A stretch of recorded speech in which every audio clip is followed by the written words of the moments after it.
Estamos aqui mais um episódio do nosso podcast Animal. Eu sou o André Bucão, médico veterinário e apresentador desse programa. Hoje a gente vai conversar um pouquinho sobre a vida acadêmica da veterinária, né? Deixar você se apresentar.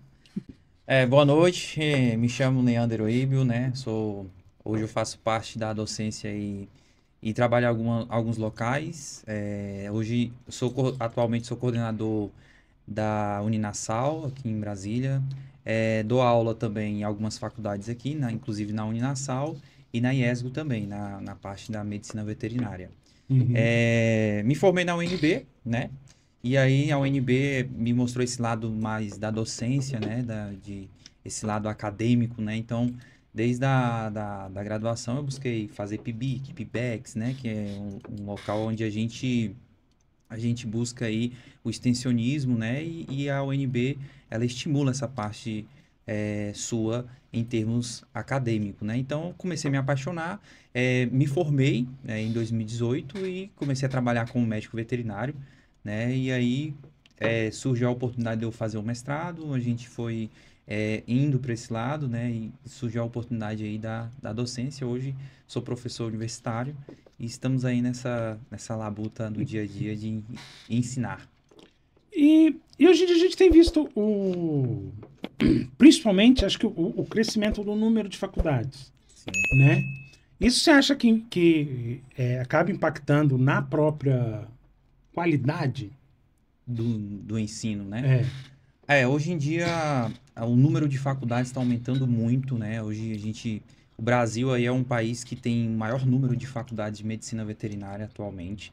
Então isso a gente acaba fragilizando a formação do profissional, né? Uhum. Hoje em dia a gente tem em torno aqui em Brasília de 12 faculdades de medicina Caraca, já tem isso veterinária. tudo.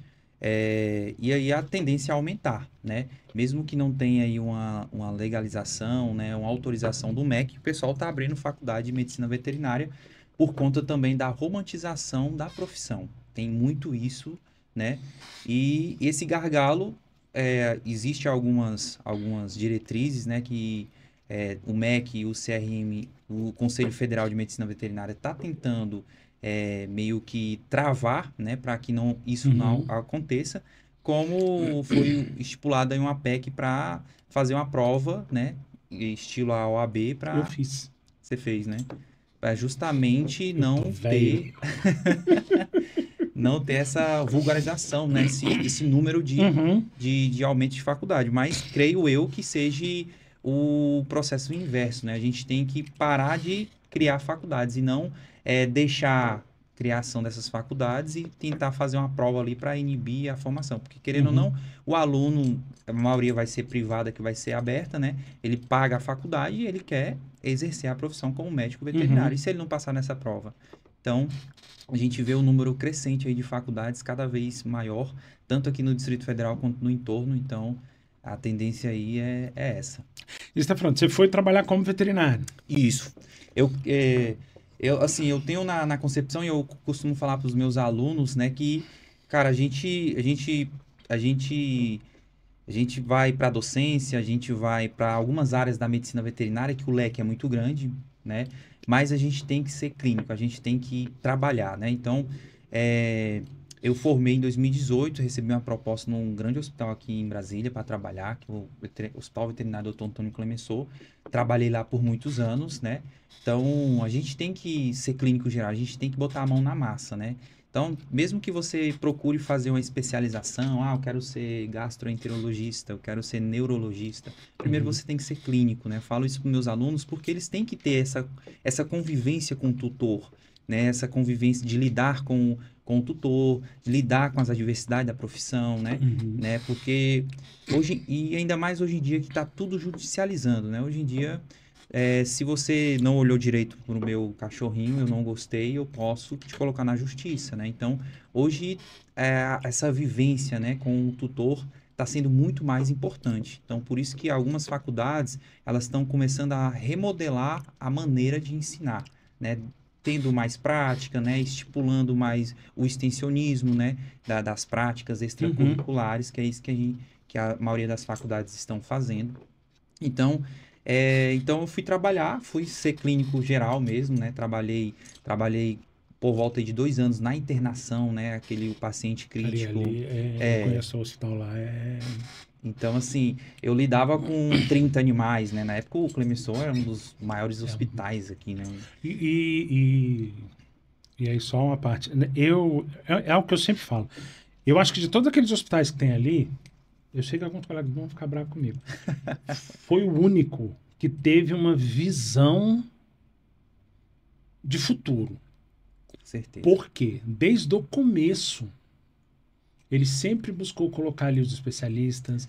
Desde o começo. Colocar, separar a internação, fazer tudo muito bem detalhado. Uhum. Tanto que quando você chega, é o que tem maior visibilidade ali naquela região toda. Com certeza. O Dr. Antônio Clemenceau, só dando um parêntese falando dele aqui, ele teve, igual você falou, uma visão diferenciada.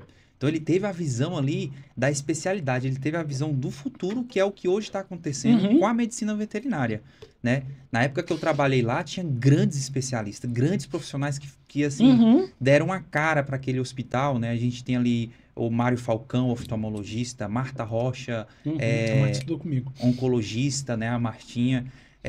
O próprio Richard trabalhou lá também, né? Neurologista. Hoje a gente é um dos únicos neurocirurgiões que opera a cabeça no Brasil, né? Então o cara trabalhou lá, saiu de lá. Então ele teve essa pegada, então assim, teve bons clínicos lá, né? Teve a Juliana Rosito, que é nefrologista hoje em dia, né? Então são grandes profissionais, a Ana Paula também, que é dermatologista, que trabalha lá até hoje também. São grandes profissionais que deram uma cara, igual você falou, deram uma cara e que, poxa, eu quero ir no oftalmologista. Poxa, vai lá no Clemenceau que tem o Dr. Mário Falcão. Então, deu uma cara para a medicina veterinária e ali naquela região da Asa Sul também. Então ênfase ali era lá. Vai lá no hospital Dr. Antônio Clemenceau, porque é diferenciado.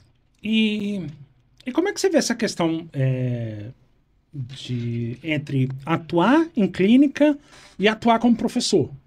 Então, a gente tem... Eu costumo falar que atuar como clínico, né? A gente tem dois lados da moeda, né? Que é lidar ali para salvar a vida, né? Do animalzinho, né? E lidar com o tutor, né?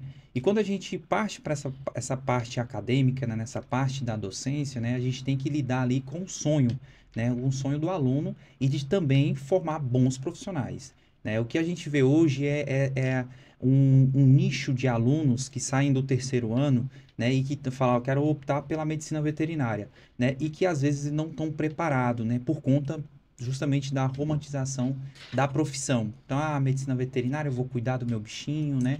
Então, na maioria das faculdades não tem aquele ensino, poxa, quanto que eu vou ganhar? Como é que é o mercado, né? Mas isso é uma coisa que eu bato muito na tecla, que a gente acaba saindo da faculdade muito técnico, mas com noção zero de gestão, de precificação. Com toda certeza. E isso, depois que você se forma, faz uma falta... Faz uma falta. Absurda. Eu aprendi na marra depois que eu abri a clínica, 4 anos atrás. Hoje em dia a gente até adicionou uma matéria de empreendedorismo para os alunos, né? E eu creio que isso seja da faculdade privada. Na pública provavelmente não tem esse tipo de matéria assim. Então a gente adicionou justamente, né, essa matéria de empreendedorismo para os alunos de medicina veterinária saber, né, quando formar, saber o que vai querer, né? Poxa, eu quero montar minha clínica, eu quero fazer um concurso, eu quero, né, empreender na área da medicina veterinária, eu quero ser um especialista de renome. Então, essa matéria justamente é para a gente tentar, né, direcionar esses alunos, né? Porque a gente está essa geração que a gente chama de geração Z, né? São alunos que querem tudo muito rápido, né? E aí veio adjunto aí com a inteligência artificial, e aí foi juntando tudo isso, e aí o aluno, hoje em dia, cara, eu vou falar uma coisa aqui que você vai falar, rapaz, é isso mesmo? Mas hoje em dia o aluno quer formar, ele não quer saber como que vai formar, ele quer se formar o mais rápido possível, porque ele quer se tornar médico veterinário para ir para o mercado. Cara, eu acho que eu tenho visto um problema nesse sentido um pouco maior, que a grande maioria não quer sair só médico veterinário. Ele já quer sair da faculdade especialista. Quer sair especialista. Sem ter, como a gente estava comentando aqui no começo, vivência clínica zero. Nenhuma. Então a gente... Eu fui fazer minha especialização Como você estava conversando aqui antes, eu Aham, tô com 22 anos de formado. Formei em 2003. aham, O baile foi no dia 6 de setembro de 2020, 2003. E eu vim fazer a minha especialização agora. aham. Para você ver, né, o que está acontecendo. Hoje eles já querem sair especialistas, né, sem fazer uma residência, né. Muitos alunos saem sem saber pegar numa seringa, sem saber coletar um sangue, sem saber, por exemplo, a diferenciação de Aí um o tubo pior é que aí roxo você e tem vermelho. uma gama de cursos na internet ensinando como fazer isso. Isso é surreal, né? Não tem como. A gente tem que ter a vivência, tem que pegar no Uhum, animal, né? Ainda mais a gente que lida com várias diferentes raças, né? Então, a uhum. jugular, por exemplo, de um braquicefálico não é igual de um pincher, de Nunca. um, sei lá, de um dog alemão, totalmente diferente, né? Então, como é que às vezes o aluno não sabe nem palpar ali, fazer um exame físico necessário, diferenciar um linfonodo ali, se está Uhum. com a linfadenomegalia ou não, né? Então, essa diferenciação aí que torna o profissional bom, né? Então, às vezes o aluno está saindo aí, às vezes não sabe nem coletar um sangue. Então, por conta dessa querer atropelar o passo, né? Igual você falou, e Uhum. às vezes eles já querem sair, eu não quero ser especialista. Então, o cara não pensa nem numa residência, né? Não pensa nem numa especialização aí de 2, 3 anos aí para você se profissionalizar e primeiro tem a vivência ali da clínica médica, né? A gente Sim, tem que ter essa sim. vivência, né? Todo profissional tem que colocar a mão na massa, seja ele qual for. Ah, quero mexer com grandes, poxa, eu vou procurar um médico veterinário de renome que mexa com grandes, né? Ruminantes, equinos e vou acompanhar ele ali, né? Para mim ter É o essa vivência. que geralmente eu tenho. Eu tenho alguns clientes que têm filhos fazendo faculdade veterinária. Aham. Geralmente o que eles me perguntam é: quando é que deve começar a fazer estágio? Aí, geralmente eu brinco com eles assim, para ontem. Para ontem, Para decidir o que quer fazer. o que que quer fazer? Aproveita os 5 anos de faculdade, cara. É, Pra você poder ver o que você quer fazer. A veterinária é tão ampla. A veterinária abre um leque para sua vida. Costumo falar isso, né? Abre um leque de possibilidades. Então, a Uhum. medicina veterinária é isso. É o que você falou e o que eu falo para os alunos. Vão, procura um estágio, coloque a mão na massa. Ah, eu só quero clínica. Não, faça um estágio com suínos para você ver se é isso mesmo que você não quer, né? Porque hoje em dia o que eu vejo dos alunos é muito a indecisão. Uma hora eles querem clínica de pequenos, outra hora eles querem expensão, outra hora eles querem clínica de grandes. Ah, não quero animais silvestres. Ah, não quero mais nada, quero fazer concurso. Então, tem essa indecisão ainda, sabe? E aí acaba que o aluno paira ali no oitavo, no nono semestre. Aonde é que eu vou fazer um estágio, meu estágio supervisional? Vou no lugar mais fácil aqui perto de casa, ou um lugar, numa clínica médica que é mais tranquilo, que eu não vou me desgastar tanto. E acaba frustrando. Poxa, não é isso que eu queria para Cara, o meu estágio final. o que eu vejo muito nessa. Muitas vezes ele se prepara o curso inteirinho, por exemplo, para trabalhar com grandes. Aham. Quebra a cara, não dá conta e fala: vou para pequenos. Vou para pequenos. É isso que acontece. E aí você tem que aprender tudo de novo. Aprender tudo de novo. É isso que eu vejo muito, né? Tem muitos colegas meu veterinário que a gente formou e que, poxa, eu vou fazer uma residência de grandes e acaba que, poxa, fez a residência, pô, não é isso que eu quero, tô em Brasília, poxa, o campo não é tão grande e aí acaba caindo para a clínica de pequenos, aí tem que se reinventar, né? Tem que estudar de novo, né? Tem que se atualizar, né? Eu costumo falar para os alunos, vocês vão sempre estudar. Se vocês escolherem medicina veterinária, é uma medicina, é uma ciência que está em atualização a todo momento. Então, O vocês vão tempo ter inteiro. que estudar, né? Para vocês não ficar para trás. E qual o perfil que você geralmente destaca para quem é, quer seguir como professor? Bom, Além de estudar pra cacete. pra caramba, né? O que eu sempre falo é gostar de ensinar. É gostar de ensinar, gostar da educação, né? Eu sou uma pessoa que fiz uma faculdade, mas eu sempre, né, quando saí do terceiro ano, eu sempre fiz o Enem, sempre gostei de fazer o Enem, né? Então, desde meu terceiro ano, eu fazia cursinho e aí eu começava a dar ali a monitoria de Enem, né? Falar, não, vou dar a parte ali da biologia. Então, sempre gostei de ensinar, né? Então, essas pessoas que têm a tendência de gostar de ensinar, né? Digo que quem ensina aprende. Então, se você ama ensinar, essa é a parte da docência ideal para você que é médico veterinário, já formou, vai formar e quer partir para essa parte da docência. Neander, mas como que eu vou saber? Poxa, na faculdade tem projeto de extensão, tem projeto de iniciação científica, né? Que é o PIBIC, PIBEX. É nesses pontos que vocês vão se descobrir ali, né? Que é uma maneira de estagiar, né? E algumas faculdades ainda dão bolsa para esses alunos que têm essa tendência. E ali vocês vão começar a se descobrir, né? Nessa parte de ensinar, de querer a docência em si, né? E ali formar e ver, poxa, eu quero um lato sensu ou estrito sensu, né? Quero fazer um mestrado ou quero fazer uma residência, né? Então, seguir por um desses dois caminhos aí. Se você quiser ser um bom profissional na prática, né? Procura uma residência. Agora, se você não, poxa, quero ensinar, faça um mestrado, faça um doutorado, né? Na área que você queira atuar como docente. Ah, poxa, eu tenho uma afinidade, por exemplo, eu vou dar um exemplo, a microbiologia, parasitologia, né? Então, faça nessa área, um mestrado, né? Procure um doutor, um professor de renome nessa área, né? Na UNB a gente tem ali o Cristiano também, que é um professor excelente ali na parte de doenças parasitárias. Já vi aqui 2 vezes. Professor Cristiano.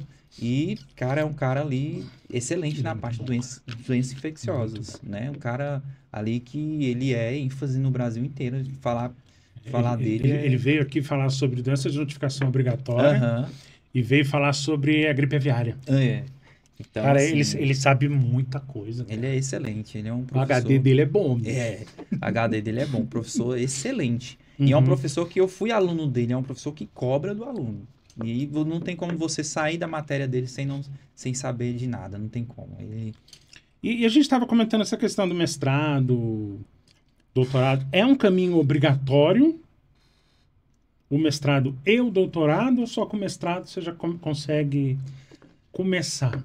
Assim, não é um caminho obrigatório, né? Algumas faculdades, elas têm uma quantidade mínima ali de docentes especialistas com mestrado e doutorado. Mas o mestrado, hoje em dia, é um pré-requisito para você estar entrando na docência, né? Porque o mestrado dá uma outra cara para o curso, né? Dá um peso ali para o curso que a gente tem mestres ali, né? Algumas faculdades já estão começando a eliminar ali a contratação de professores especialistas, né? Tá começando a contratar professores mestres, né? E aquelas faculdades que têm especialistas no grupo, né? Eles estão dando bolsas, né? Para eles fazerem mestrado, para aumentar ali o score do curso, né? E ter outro renome. Então, necessariamente não é obrigatório, mas é algo que é o ideal. É o ideal, pelo menos, você ter um mestrado ali e ali começando a ter um doutorado. A gente tem aí, por exemplo, o professor Rosseto, que dá aula nas faculdades aí, ele tem PhD, né? Ele tem pós-doutorado. Então, ele é muito bom. Ele tá me devendo uma visita. Que eu tô mudando completamente de assunto. Eu sou um cara meio doido com o negócio de moeda. Então eu tenho algumas moedas antigas. Ah, sim. E eu tenho uma que é o comemorativo dos 50 anos da descoberta da dupla hélice DNA. Caramba! Que tem, de um lado tem a dupla hélice, do outro lado a Rainha Elizabeth.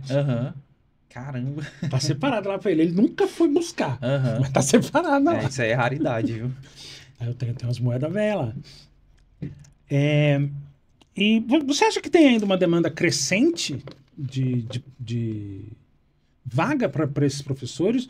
Ou você acha que o caminho vai ser a especialização desses professores? Eles começando a se preocupar mais em fazer mestrado, fazer doutorado? Não, tem um caminho, um nicho do docente, principalmente na medicina veterinária, é um mercado ainda que ainda precisa de muitos professores, né? A gente vê aí uma decadência em algumas áreas específicas, por exemplo, vou te dar um exemplo aqui na prática, às vezes a gente precisa de professor que mexa com a área de expensão, né? Expensão de alimentos. Então, tecnologia de carne, tecnologia de leite ali, é um nicho, por exemplo, aqui em Brasília, a gente tem uma demanda aí de professores que a gente às vezes não tem, né? Que muitas das vezes a gente tem muitos mestres e doutores na parte ali de clínica de pequenos animais, que é mais fácil de encontrar, cirurgia, que é muito mais fácil, grandes animais, né? Mas essa parte de expensão a gente Mas eu acho que é mais. Isso acaba sendo mais regionalizado, não? mais regionalizado, com toda certeza. Aqui em Brasília você tem um número maior da galera que busca a clínica de pequenos. Isso, é. Se você partir aí para o UFG, para o interior de São Paulo, você vai ter já uma galera mais voltada para a parte de produção. É, na parte de produção, né? A parte ali de genética, melhoramento genético, né? Mas aqui em Brasília a gente tem essa parte mais de clínica de pequenos, cirurgia de pequenos também a gente tem muito, né? Mas essa parte essa região mais Minas, São Paulo aí é mais E você acha que acaba exatamente em função dessa visão romantizada do eu adoro bicho e coisa que a gente tem uma demanda mais crescente de pessoas querendo ir para a área de pequenos?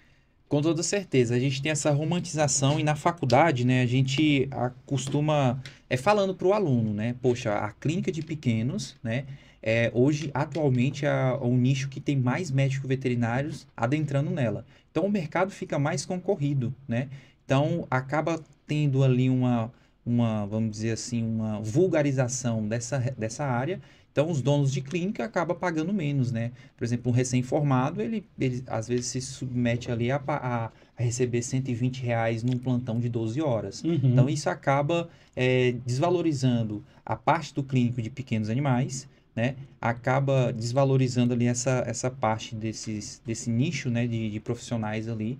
Então, tem muitos profissionais indo para lá, porque é a maneira mais fácil, por exemplo, de um aluno que acabou de se formar, ganhar o salário dele, né? Porque ele tem na cabeça, poxa, eu tenho que trabalhar. Onde eu vou trabalhar mais fácil? O emprego mais fácil pelo número de clínicas que estão abrindo, né? E de hospitais veterinários é a clínica de pequenos. Então, ele se sujeita ali a ganhar ali R$ 120, R$ 150 num plantão de 12 horas, né? E acaba... Eu acho isso um absurdo, cara. Com toda certeza. Eu tenho clínica. Mas a minha clínica funciona com uma equipe muito boa, que sou eu que faço literalmente tudo.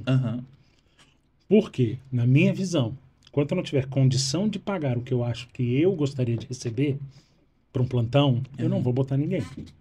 Entendi. Não vou botar ninguém. Eu vou me virando sozinho. E que é uma percepção... eu que faço da faxina ao atendimento. Que é uma percepção que nem todos os donos de clínica têm. Por quê? É o lucro, né? Ele não está nem pro veterinário, né? E a gente acaba caindo aí na saúde mental do profissional, né? Porque o veterinário da clínica de pequenos, ele trabalha 12 horas e ele emenda plantões e ele fala, poxa, eu não estou ganhando dinheiro, poxa, eu dou 200 plantões e não ganho dinheiro, o que está acontecendo? E aí tem a questão do burnout, né? Então, eu já tive. É uma merda. Já teve, né? Perdão da palavra, mas é uma merda. E eu falo porque, por exemplo, eu fiquei com um paciente internado lá 30 dias. E eu fiquei os 30 dias. Atendendo de manhã e ficando durante o dia e ficando à noite. Então foram 30 dias que eu morei na clínica. Minha mulher ficou muito satisfeita? Não. Mas foram 30 dias. É tenso. Então aí acaba caindo nesse nicho, né? Então, por conta da romantização, né? Muitos profissionais caindo no mercado de trabalho, às vezes sem uma qualificação mínima, né? Então acaba tendo essa vulgarização. Vou contratar esse veterinário recém-formado aqui só para tapar esse buraco aqui desse plantão, para às vezes o CRMV vir aqui e não me multar, né? Então vou deixar ele aí, né? Monitorando esse paciente internado, coisa do tipo, fazendo alguns atendimentos esporádicos. Isso que agora já melhorou um pouco, porque na minha época o povo contratava era estudante mesmo. Era estudante. Tem um grande amigo meu que foi um que veio aqui nos primeiros episódios, o Rafael Madruga.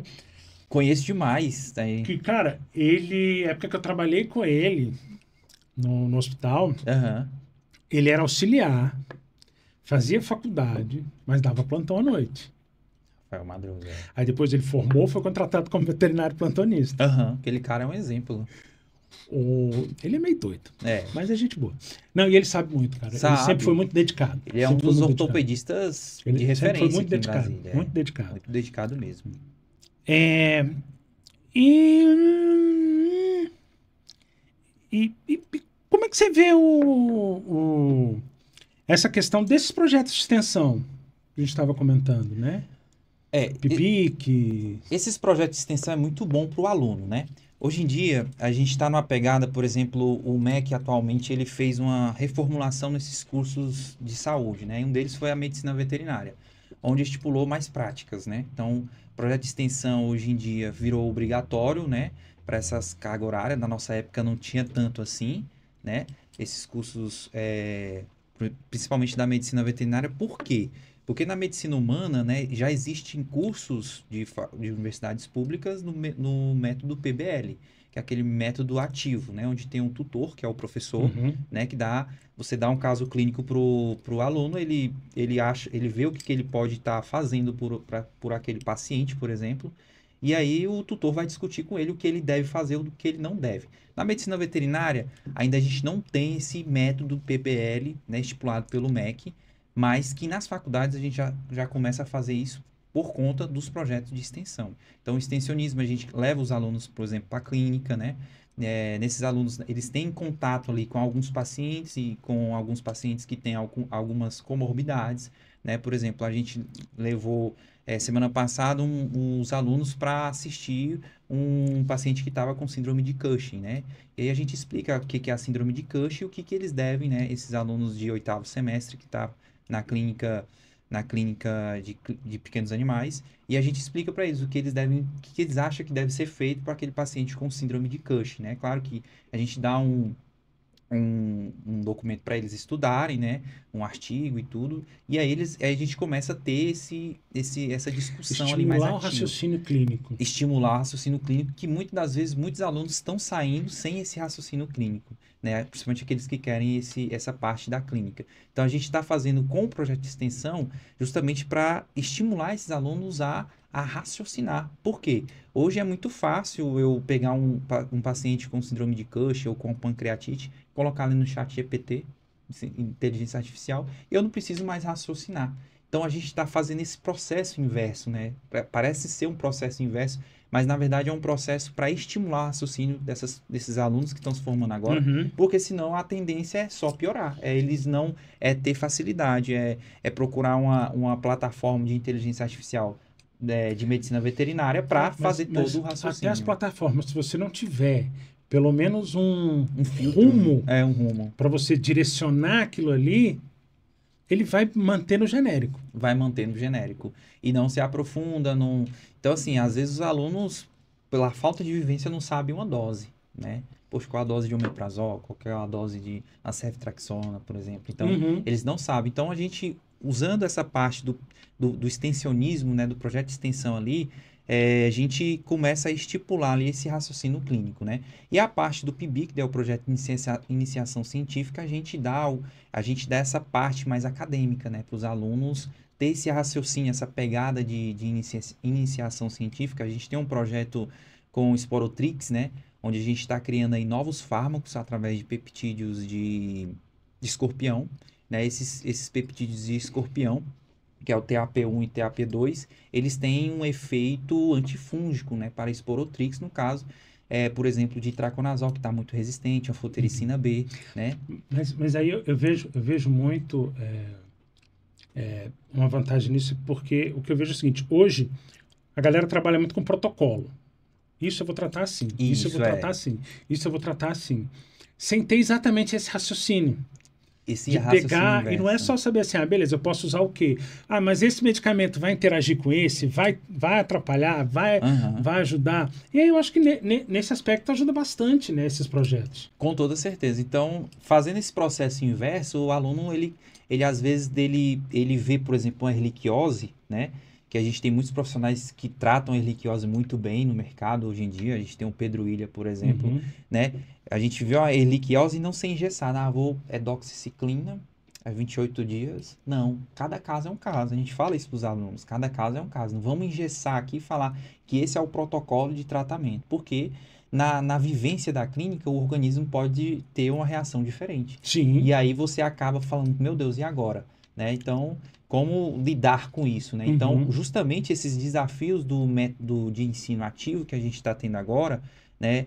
A gente estipula isso, até os alunos terem raciocínio. E é o que chega para mim como coordenador, né? Essas adversidades dos alunos. Poxa, professor, estou sentindo muita dificuldade, né? Porque eu pego um livro aqui e não consigo ler, né? Pego um livro e não consigo me concentrar, né? Então a gente, poxa, então lê esse artigo, vamos te dar esse caso aqui para você dar uma olhada e saber o que que você tá, e a gente vai Eu para tenho, literatura.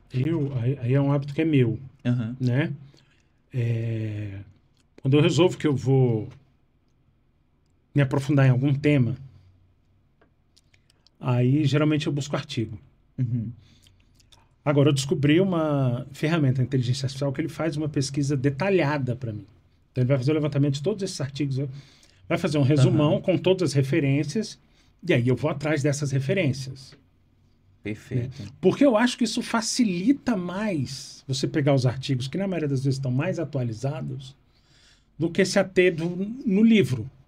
O Do que livro, se ater. obviamente, ele é importante porque ele vai ser a base. Vai ser o alicerce ali, É, né? mas se você quiser, Aprofundar, não tem vai ter como. que buscar nesses artigos.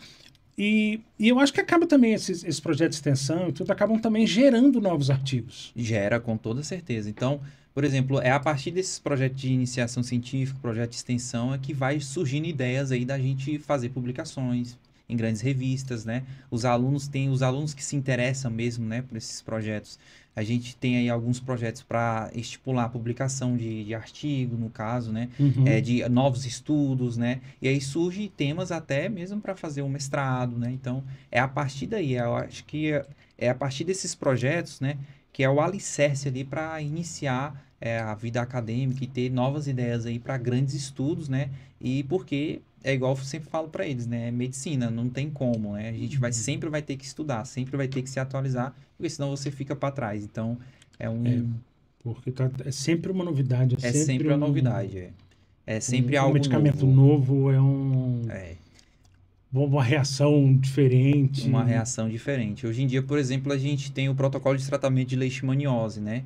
Que a gente tem alguns fármacos aí que a gente usa para como leishmanicida ou Uhum. leishmaniostático, né? Estão surgindo novos medicamentos, como a gente tem o artesunato aí, uma medicação nova, que assim, tem um efeito porque já usaram, mas não tem ainda um estudo que confirme a eficácia, né? É igual eu falo para eles, pessoal, a gente tem, né, para os alunos, que a gente tem que estipular a medicina baseada em evidência, né? Ah, eu acho que isso que dá certo, eu vi um colega usando, vou usar também. Não. Tá na literatura, né? Tem comprovação que aquilo existe, que aquilo faz efeito, então usa. Se não, não usa, né? Por quê? Porque lá na frente, um tutor Se questionar. pode te questionar, pode até mesmo judicializar aquele protocolo. Poxa, aquele veterinário usou isso, eu acho que estava errado. Vou judicializar e você acaba perdendo. Por quê? Você não tem ali um fundo científico, não tem a base ali, que é o Uhum. mínimo da iniciação científica, o alicerce ali, né? Que é o estudo mesmo em si. E aí, fazendo propaganda, apesar de não estar recebendo nem nada, tem um curso muito bom de prática baseada em evidência, que é do Léo Costa. Aham. É Sim, excelente, já ouvi falar. é excelente. Muito bom mesmo. E tem alguns conhecidos que já fizeram. E realmente, assim, eles têm elogiado bastante. Uhum. E o Instagram dele é muito bom. É, Porque né? ele dá umas pancadas Boa, né? e ele é muito, muito, muito embasado. Uhum. Isso que é o Muito embasado. diferencial hoje em dia de um profissional, é ser embasado. É tá usando ali um protocolo, mas tem ali a base científica, né? Não Uhum, usar por cabeça, né? Porque muitos uhum, profissionais, você é médico veterinário, você sabe que muitos profissionais, eu uhum. vou usar isso aqui porque dá certo, né? É, Então, hoje em dia, a é. medicina veterinária está começando a não fazer mais, não acontecer mais Uhum. isso, né? Por conta justamente da judicialização, então, da comunicação, da informação chegando muito rápido para o tutor, né? O tutor pode pesquisar ali numa plataforma de inteligência artificial e ver que não é aquilo que se deve ser usado. Então, Uhum, ele acaba ficando com uma pulga atrás da orelha ali no uhum. atendimento. Então, É porque eu tava até lendo esses dias sobre tratamento de diabetes e nos Estados Unidos eles já lançaram, Estados Unidos e na Europa, eles já lançaram 2 medicamentos orais para gato, aham, com sucesso espetacular. extraordinário. Aham. Só que o povo vai demorar para chegar aqui, Vai chegar. Vai demorar para chegar. sabe? Mas assim, levou-se um tempo Uhum. para isso. E aí esses projetos acabam estimulando também esse pensamento crítico. Com toda certeza. Então, esses protocolos, né? Por exemplo, chegou. na medicina humana, hoje em dia já tem a caneta de insulina, né? Que o paciente vai usar aí a cada 7 dias, né? Até a gente usar na medicina veterinária e ter alguma comprovação, né? Vai algum tempo, né? Mas a gente tem que começar a estimular o raciocínio desses alunos, Sim, né? sim. Para uso disso. Sobre essa questão das canetas, eu estava lendo isso. A minha especialização é endócrina. Aham. Então, eu estava lendo esses dias, foi desenvolvido agora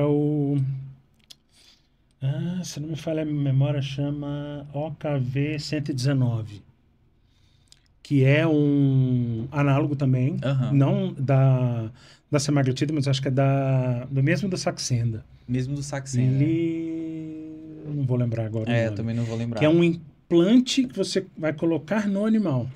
Isso, De para ter ação prolongada. De ação prolongada. Para evitar que fique furando ali. Isso, tudo. isso. É muito bom. Porque, pelo que eu andei lendo, essa questão da semaglutida, desses trem, tem efeito zero no cão. Então, ainda tem essa questão, né? De estimular e tudo, porque às vezes faz efeito no humano, mas não faz no cão, igual outros tipos de fármacos muito bom que é usado na medicina humana, que a gente usa na medicina veterinária e tem total eficácia ali e comprovação de que tem efeito, né? Então, a atualização é constante. E qual que você vê como sendo os maiores desafios para quem quer ensinar? Além, obviamente, de alguns alunos.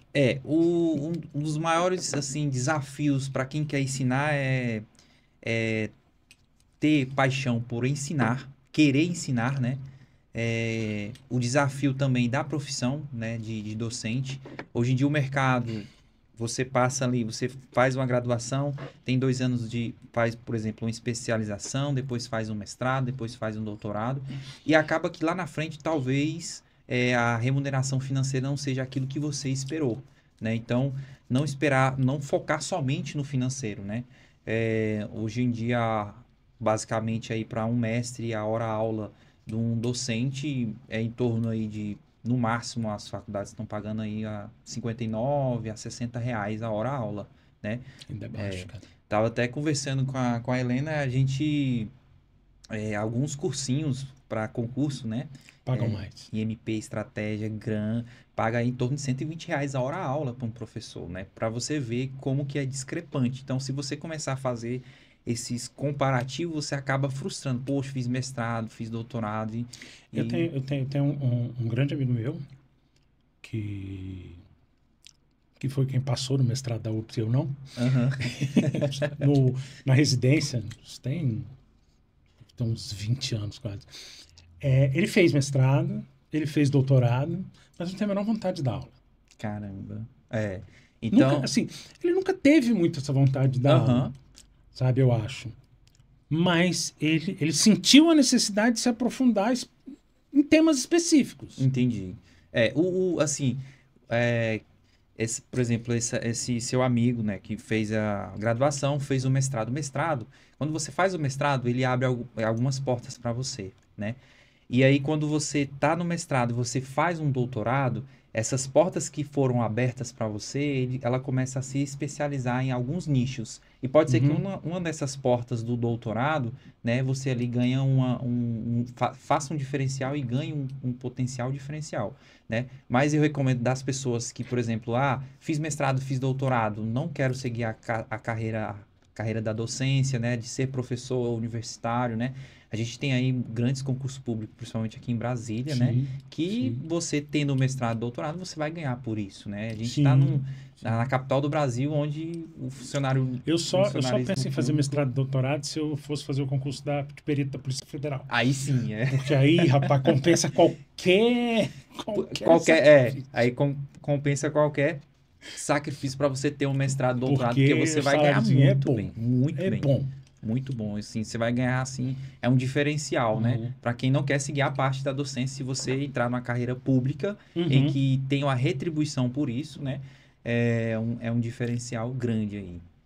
E como é que você vê, assim, a grade curricular atualmente, como você falou, ela está mudando em alguns aspectos. Isso. Né? Lá você já tem a questão do empreendedorismo.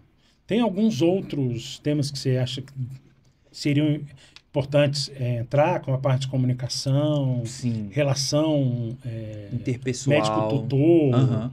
A gente Né? No nosso caso, dá tem. pra ser médico-paciente, que o É, paciente não vai falar muita não coisa. vai.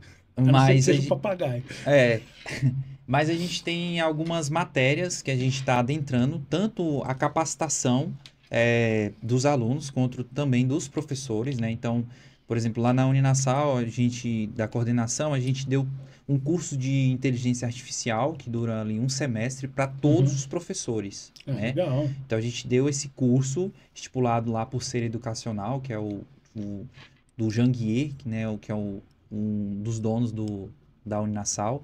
Então, ele estipulou isso para todos os professores ter esse curso de inteligência artificial. E a gente adentrou uma matéria de inteligência artificial na grade curricular dos alunos de medicina veterinária. Então, eles são obrigados a ter essa matéria, justamente para ter essa ferramenta, né, como algo benéfico na formação dele, e não algo que vai facilitar a minha vida como profissional. Não, a gente não quer isso. A gente quer que ele aprenda o que é a inteligência artificial para justamente usar uma ferramenta daquela como algo benéfico para ele. Então, Uhum. a gente adentrou isso da inteligência artificial.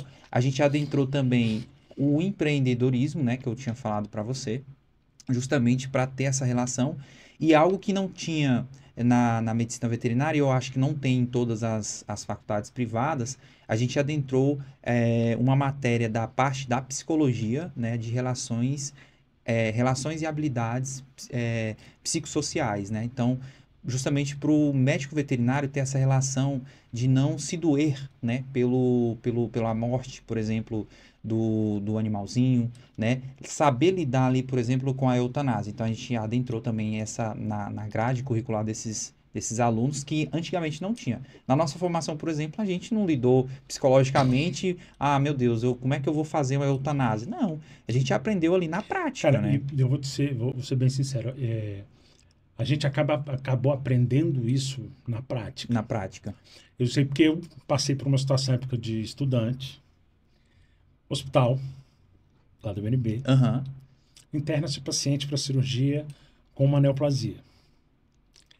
Abriu-se a cadela,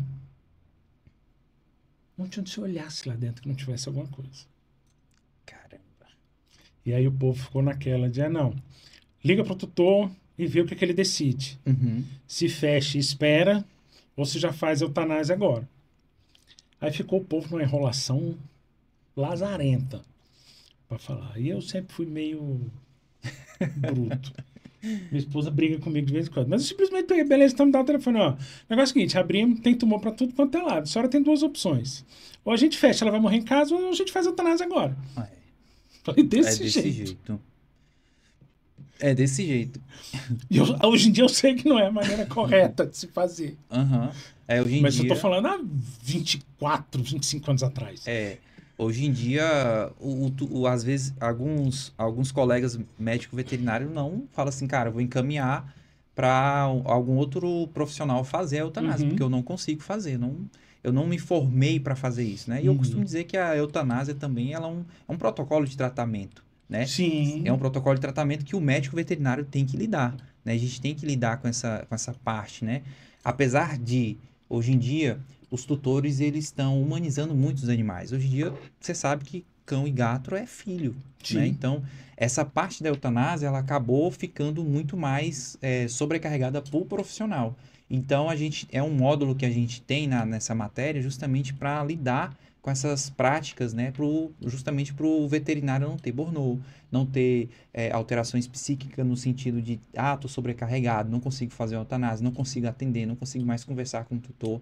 Então, uma dessas inovações, né, que a gente está tendo nessa geração, por conta da comunicação em grande velocidade, é adentrar essa parte psíquica, né, essa parte psicológica mesmo, que não tinha e que a gente está começando por conta de muitos profissionais que muitos jovens também estão com problemas de TDAH, né, déficit de aprendizado, TOD, então a gente tem algumas alterações aí psíquicas que também dificultam o aprendizado, né?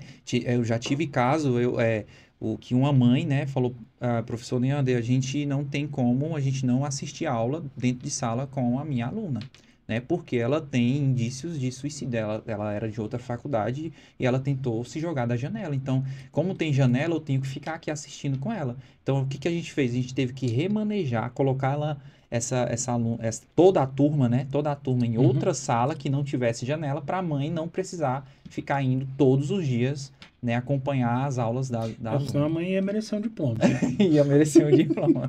Então, assim, surreal. Você fala assim, poxa, será que isso acontece? Acontece. Então, Sim. a fragilidade que essa geração tá tendo cada vez mais psíquica, né? É cada vez maior. E aí a gente fica assim, caramba, que coisa mais surreal. Mas é a nossa realidade. A realidade tá sendo essa. Uhum. E entrar agora numa área um pouco mais complexa. Pode entrar. Não, porque a gente tem visto o crescimento da discussão sobre o EAD. Sim, E aí é uma opinião minha. A veterinária é um curso que não tem como ser EAD. não tem como. Então, Porque tem a necessidade da prática. tem a necessidade da prática. Tem a necessidade da prática. E eu vou falar uma coisa pra você vai falar assim, não, eu acho que eu não vou concordar com você. A medicina veterinária, ela precisa ainda muito mais não ser EAD do que propriamente a medicina humana. Porque, cara, um linfonodo de um bulldog é diferente de um linfonodo de um shih tzu, por exemplo. É muito diferente. Então, se o aluno não tiver a prática, não pegar o animal e saber fazer um exame físico, né? Que isso acontece. Já vi profissionais formarem e não saber fazer um exame físico, né? Então, a gente está tendo aí, por exemplo, eu vejo algumas faculdades, né, ainda que dá alguma parte EAD, né? E que algumas faculdades estão evitando. E eu já vi também o Conselho Federal de Medicina Veterinária se distanciar dessas faculdades, não dá apoio, né? Então, pô, essa faculdade aqui tá tendo a EAD, não vamos dar um apoio para ela não, né? Então, assim, por conta que ainda o MEC autoriza, né, esse tipo de Mas aí eu estipulação. tava. Toda essa história do EAD, principalmente na veterinária, deixou de ser um assunto puramente acadêmico Sim, e passou a ser um assunto comercial. comercial. O que aconteceu? Tentou-se barrar Uhum. e aí entraram com um recurso alegando reserva de mercado. Sim, ainda tem essa parte da reserva de mercado, né? Que disseram que como é que você vai limitar... Porque o conselho estava querendo não dar o registro para os alunos que fossem 100% EAD. 100% EAD. Ainda tem essa parte ainda. Então, essa reserva de mercado aí principalmente na medicina veterinária, a gente sabe pela quantidade de faculdade que tem, né? Pela quantidade de profissionais que está formando, que está indo para o mercado de trabalho, né? Então, ainda tem essa parte aí. Então, o EAD é um grande tema de discussão por conta disso. A medicina veterinária, ela não é cabível no método EAD, à distância, não tem jeito, né? É claro que o EAD veio para facilitar, por exemplo, na pandemia da Covid-19. Ajudou bastante, justamente para aqueles alunos que faziam, por exemplo, veterinária, não atrasar a vida acadêmica ali. Então, Sim. o EAD veio para ajudar, né? Mas eles viram a forma, por exemplo, como uma reserva de mercado. Então, isso acabou É porque eu vejo, dificultando. a graduação em si não tem como ser EAD. A graduação em si não tem como. A especialização, alguma coisa, eu até nem vejo. Se não for algo, por exemplo, ultrassom, Isso. cirurgia. Aí dá para ser feito. A minha mesmo foi EAD. Aham, sim. Mas falei, é endócrino, então é mais fácil É mais tranquilo. de você fazer. Uhum. Né? Então, Mas a gente, graduação em si. Graduação em si não tem como, porque é o alicerce. Tem que ter a base ali, né? A base dos exames físicos, a base da semiologia, a base ali da clínica em si, né? Da clínica de grandes, né? De você pegar no animal, né? Então não tem como. Não tem como a graduação em si ser EAD. Algumas pós-graduação, beleza, tranquilo que não tem. Como eu falei, se não for clínica cirúrgica, clínica médica, radiologia, ultrassom, porque, cara, não tem jeito. Você não tem como. Se você não tiver a prática, mexer, pegar, fazer, não tem como. Não tem como. Não tem como. E eu trabalhei, por exemplo, 2 anos no hospital público veterinário, né, onde eu tive muita casuística ali. Eu costumo falar para os alunos que foi muito bom para mim como profissional, sabe? Para mim ter uma vivência ali na parte de várias casuísticas de animais. Então a gente pegava ali de sinomose a pênfigo foliáceo, né? Que a gente fechava o diagnóstico. Então, a gente, por conta da alta demanda, né? A gente atendia ali, eu, por exemplo, atendia 15 animais por dia. e ainda tinha os retornos. Esses retornos que a gente marcava ali 5, né, a gente encaminhava, por exemplo, para a empresa que era terceirizada fazer o retorno EAD, para facilitar, Uhum. né? Mas caso o animal tenha alguma piora, esse profissional que fazia o EAD no sentido de o retorno, né, dessa Na telemedicina. telemedicina em si, né, encaminhar novamente, olha, volte para o hospital porque ele não está melhorando, ou ele não está melhor. Então, Uhum. essa ferramenta também aí foi muito boa. E, e como é que geralmente é abordado esses temas dentro da faculdade? Porque a gente tem algumas áreas que têm surgido mais, como medicina regenerativa, bem-estar, a própria telemedicina. Telemedicina também, a gente tem um módulo que fala da telemedicina, né? Mas como mecanismo para auxiliar nesse Uhum. profissional, né? Mas que ali tem alguns princípios que a gente estipula, poxa, como é que é feito esse retorno? Será que vai ter uma melhora, um prognóstico, né? A gente tem que ter um prognóstico ali naquele retorno, justamente para a gente direcionar aquele paciente, né? E deixar claro para o tutor, para que ele não venha confundir as coisas, deixar claro para o tutor que caso o animalzinho tenha alguma piora, né?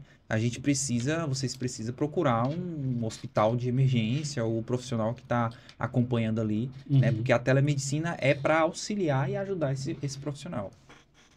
Ah, e você acha que tem espaço para quem quer trabalhar só com pesquisa?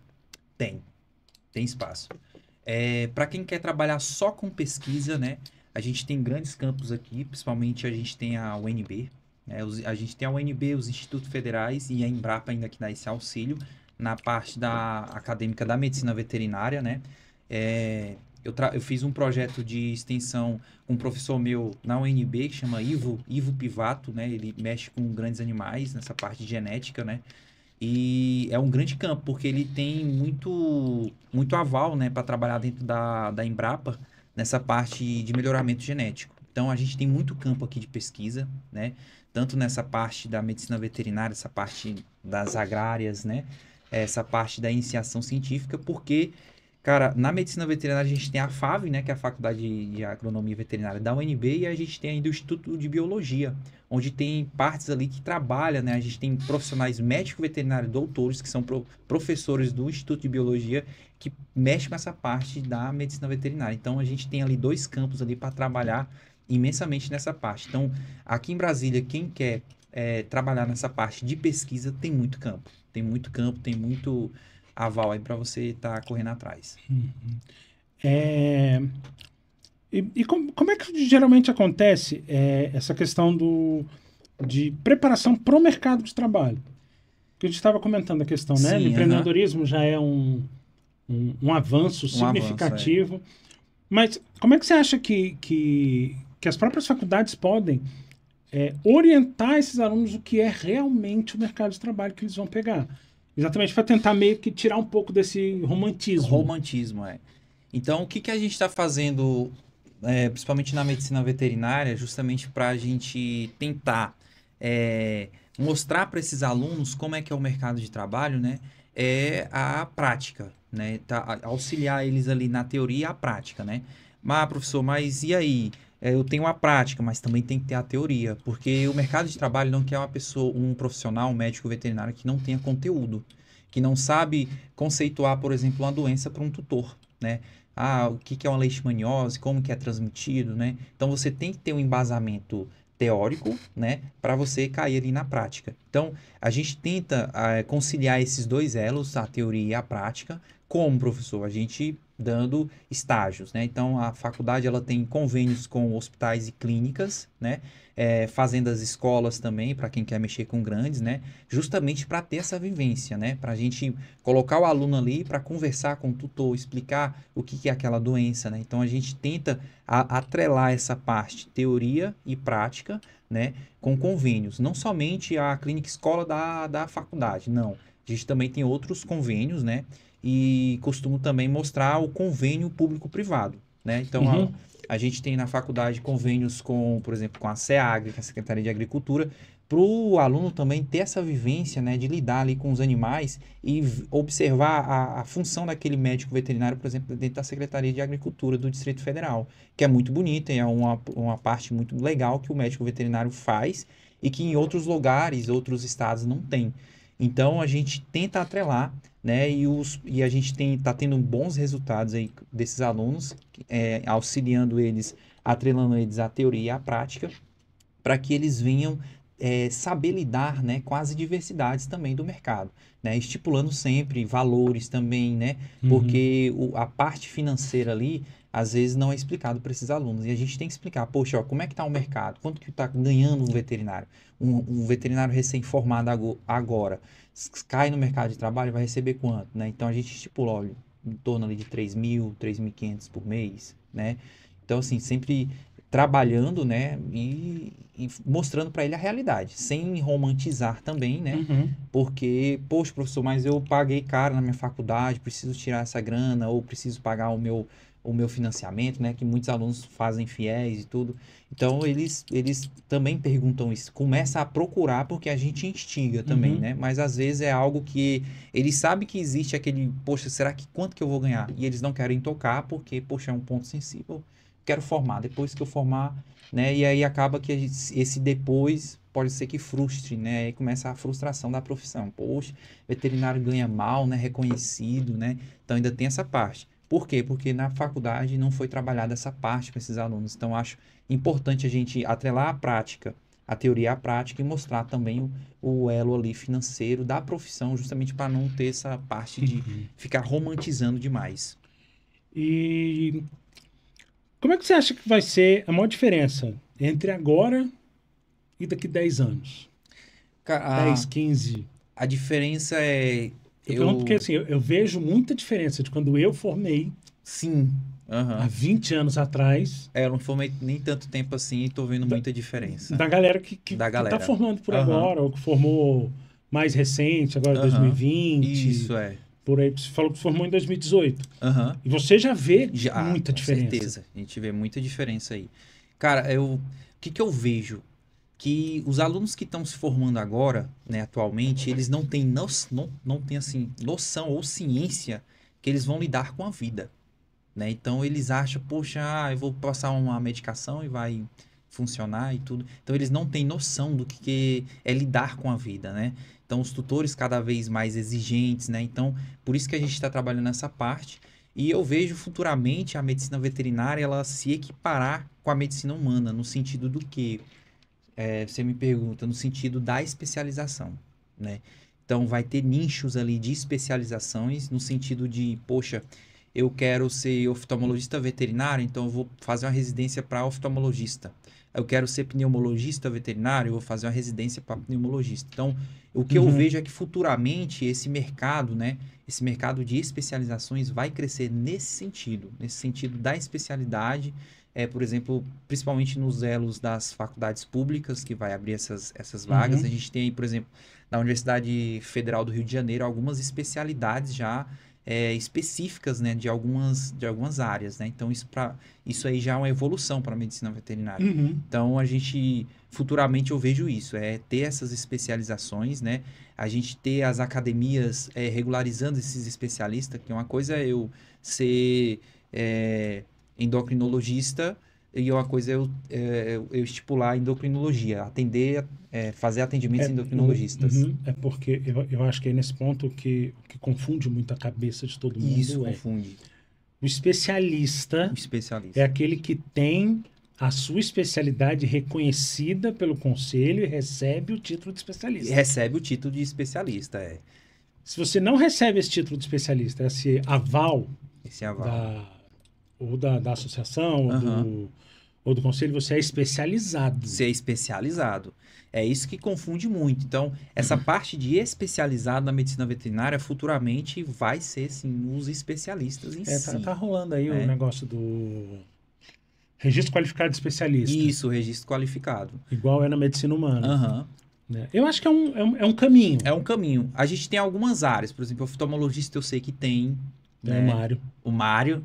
Inclusive, na hora quando eu tava no Clemenceau, o Mário tava suando para passar naquela prova.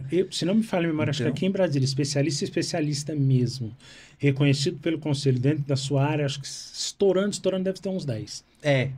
estourando é uns 10. Então, assim, não tem muito, né? Não. Que futuramente eu creio que eles vão falar, poxa, eu tenho que real especialista.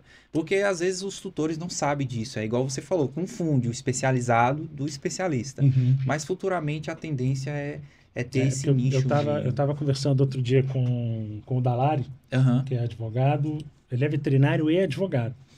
E aí, na hora a gente conversando e tudo, brincando, eu falei, não, porque agora eu fiz minha especialização, estou com meu certificado. Aí eu até brinquei com ele, especialista não, sou especializado. Especializado. Aí ele veio me zoar aqui e dizer, não, mas eu sou especialista, porque ele foi reconhecido agora como medicina veterinária legal. Aham. Então ele é especialista nisso, Ele é especialista. com um título Com título já. Então, já. Então, algumas academias estão juntando. A gente Uhum. tem, por exemplo, a Braga, né? Que é a academia nessa parte de gastroenterologista também, em si, para fazerem, né? A Então, Bev, que é a Bev também. que ainda isso. está meio que Isso. Então, iniciando, a mas... gente tem alguns grupos aí que estão trabalhando para ter isso Uhum. na medicina veterinária. Uhum. Mas aí você Cara, fala tem assim, que poxa, pagar mas meu por boleto. que isso? Mas é porque futuramente para valorizar também o profissional. Sim. Né? Eles vão ganhar mais e tudo, né? Então, tem essa parte aí bacana também. Bom, para a gente descontrair um pouco, ainda não é a roleta da Ianca. A temida roleta.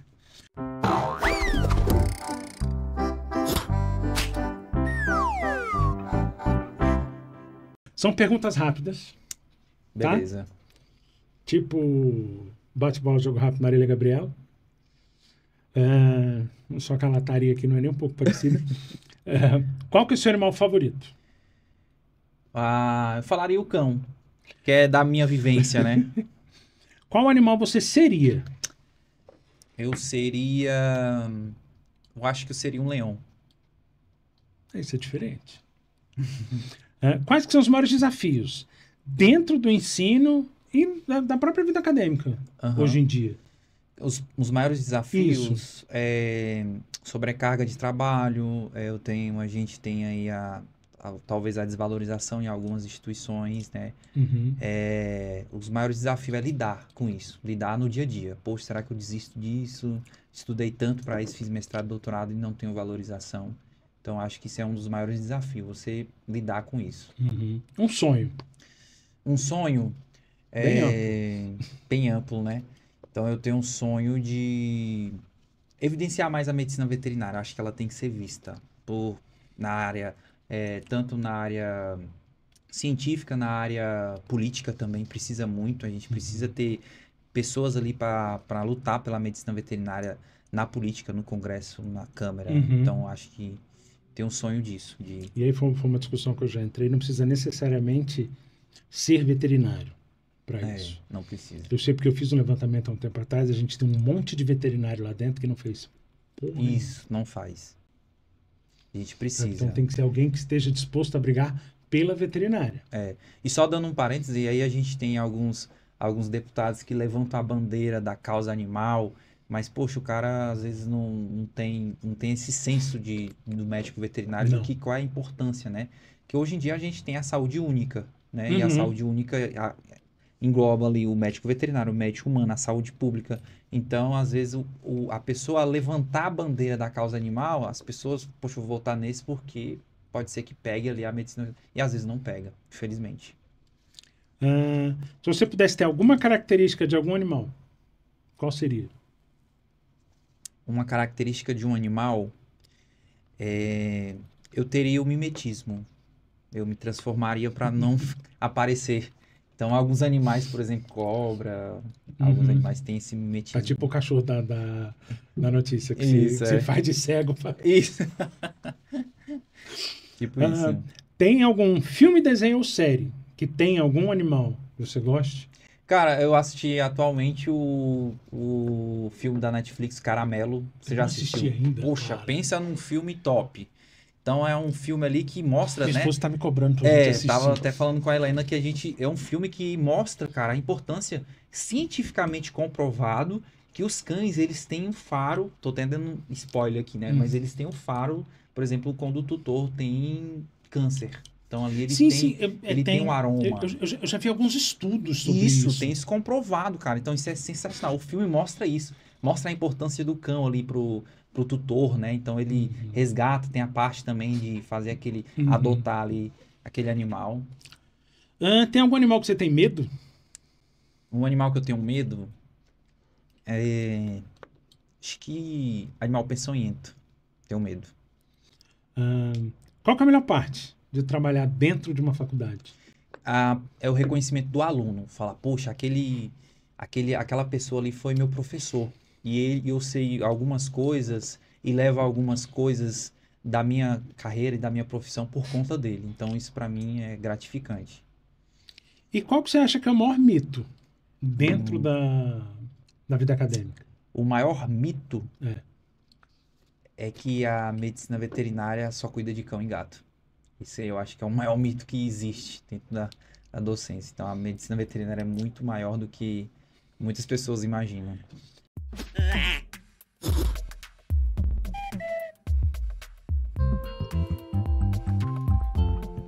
E que dica que você daria para quem está considerando ingressar no curso de veterinária agora? A dica que eu dou é entra com o coração. Entra com o coração aberto. Não fique fadado a eu vou estipular ali expensão de alimentos. Não, entre com o coração aberto, porque a medicina veterinária é um leque, vai abrir várias portas na sua vida.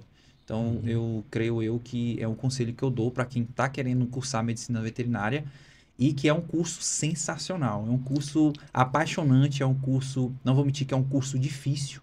É um curso que você tem que saber de diferentes anatomias, diferentes fisiologias. É um curso difícil, mas que é um curso apaixonante. Você vai apaixonar pelo estudo desses animais, pelas características deles. Então, é o que eu recomendo. E para quem está formando?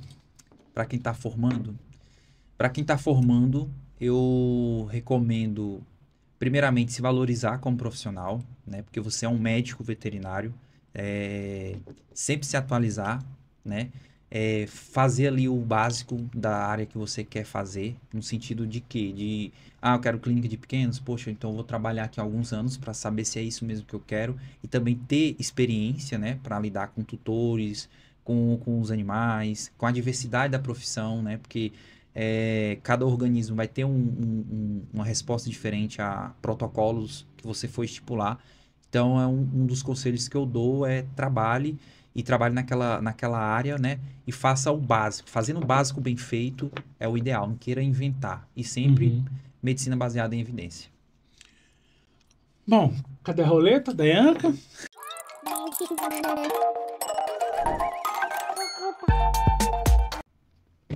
Mas tô até com medo dessa roleta aí. Eu gosto muito desse que animal é.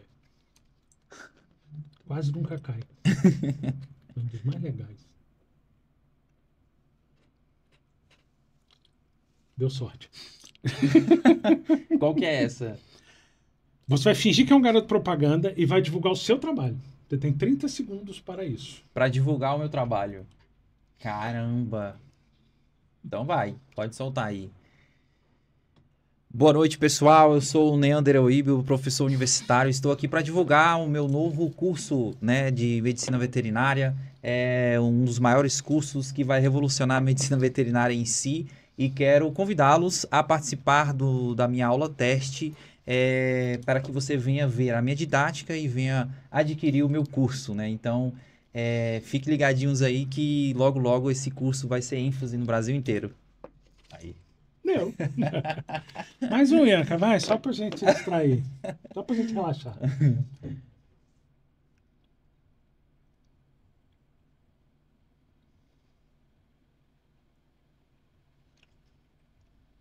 Nossa.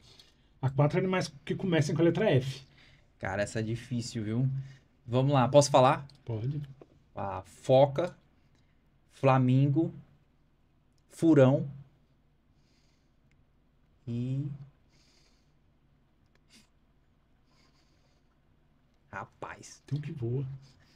Falcão. A gente falando do Mário aqui. Eu queria agradecer a presença.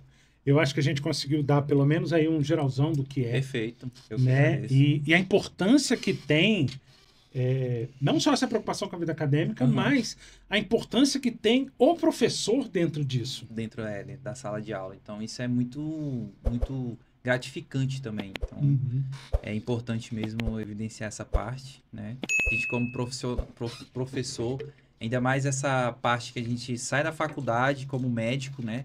A gente não sai como professor, a gente não tem ali fins pedagógicos, a gente não tem semestre ali que evidencia a pedagogia, né? Então a gente vai aprendendo, né? Aí você vai ter aí didática, quando você vai fazer um mestrado. Isso, quando vai fazendo mestrado, vai fazendo doutorado, que aí você vai começando a estipular essa didática. Então, redes sociais, para quem quiser mais informação.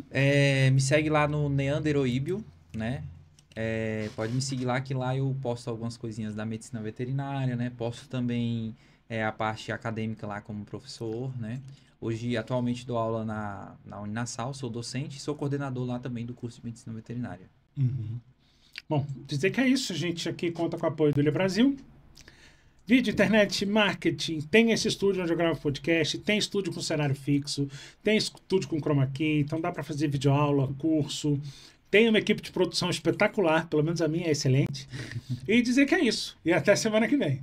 Valeu!